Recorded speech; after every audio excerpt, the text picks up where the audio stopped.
Session court में अभी मैं खड़ा हूँ। एक बार फिर से चुनावी समर अब चालू हो चुका है। 8 दिसंबर को यहाँ दी बार एसोसिएशन जयपुर के अंदर चुनाव होंगे।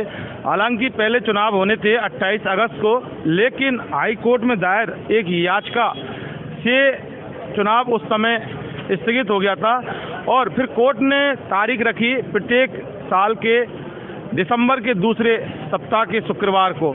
तो इस साल का जो शुक्रवार है वो 8 दिसंबर को है।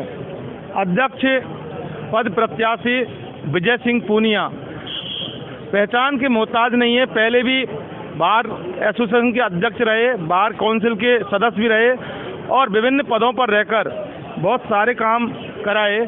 अब इनके बारे में हमने एक वीडियो और चलाया था।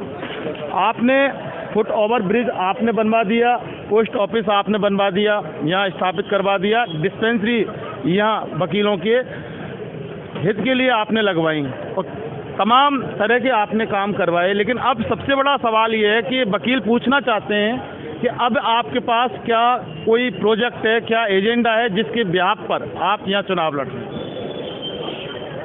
आने वाले समय में आज जयपुर बार एसोसिएशन की संख्या करीबन 15,000 के आसपास हो गई है।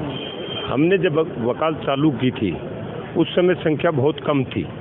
उसके बावजूद भी हमने सरकार से मांग की, वकीलों को हाउसिंग बोर्ड के मकान दिलाए।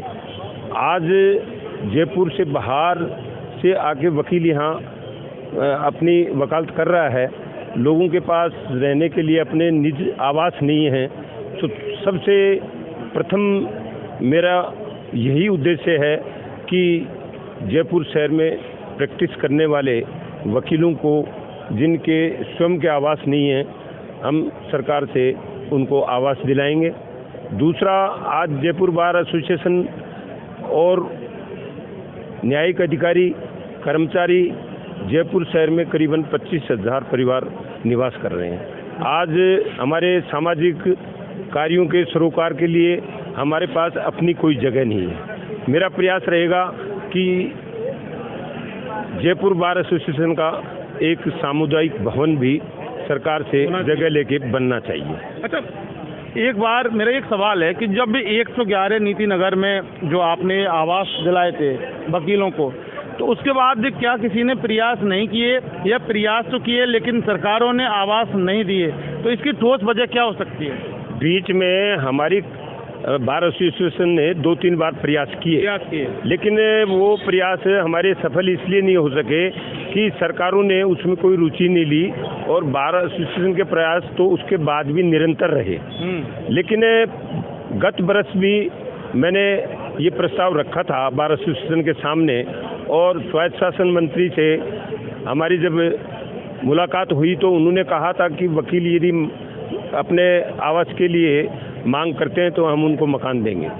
लेकिन उसके बाद ये चुनाव डिक्लेयर हो गए और कोविड भी लग गया था बीच में, इस वजह से वो प्रयास भी हमारे सफल नहीं हो पाए। कुछ सरकारों की भी उदासीनता कहीं ना कहीं होकर रही है।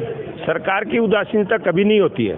किसी भी समस्या के समाधान के लिए संगठन को लड़ना पड़ता है और आज यदि हमारी बार एसोसिएशन इन सारी समस्याओं के लिए सरकार से मांग करती है और प्रयास करती है तो सरकार को उसको पूरा करना पड़ेगा। आज सभी वर्गों को सरकार मकान दे रही है, चाहे आपके पत्रकार हों, मूर्तिकार हों और भी किसी तरह के कोई संगठन है, उनकी सारी आवासीय योजनाएं सरकार बसा रही है, तो वकीलों को क्यों नहीं देगी? अच्छा, सामुदायिक भवन की आप करवाओगे वकीलों के लिए, इसके अलावा और क्या क्या करवाओगे? इसके अलावा आज ये जो परिसर है आपके सामने, इसके अंदर बैठने की वकीलों की भारी समस्या है। जिस जगह हम खड़े हैं इस जगह पे ये वकील हमारे वकील साथी करीबन 20-25 साल से खुले में बैठे हैं। जब बरसात आती है तो कितनी परेशानी होती है, इसी तरह गर्मी के अंदर परेशानी होती है। मैं यहाँ पे मेरा प्रयास रहेगा कि कोई भी वकील परिसर में खुले में नहीं बैठे, उनके ऊपर शेड बने या चेम्बर्स बने। अच्छा, और जो जूनियर अधिवक्ता होते हैं उनके लिए एक बहुत बड़ी एक समस्या होती है स्टाइपेंड की। उसके लिए आपके क्या पहल आप उसके लिए करोगे जिससे कि उनका कम से कम गुजारा भत्ता तो हो? मैं सरकार से मांग करूंगा और मांग ही नहीं करूंगा, यदि मुझे यहाँ मौका मिलता है, जयपुर बार एसोसिएशन में मुझे मौका मिलता है, तो मैं मांग ही नहीं करूंगा, इस मांग को पूरा भी करवाऊंगा।